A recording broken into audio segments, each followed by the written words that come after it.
4 проекти од јавниот повик за доделување финансиски средства за креирање иновативно системски одржливо решение за обезбедување храна за ранливи категории граѓани оброк за сите, беа презентирани денеска во Фондот за иновации и технолошки развој.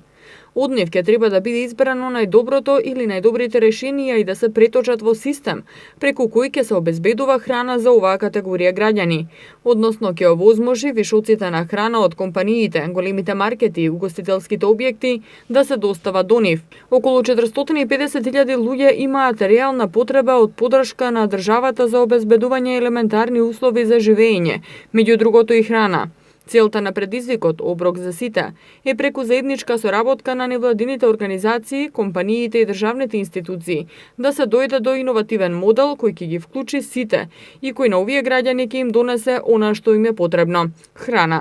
Во Македонија постојат голем број иницијативи, а целта на Оброк за сите не е да се воведе решение паралелно на нив, туку да се создаде системска поддршка тие да прераснат во одржливо решение, дел од систем во државата.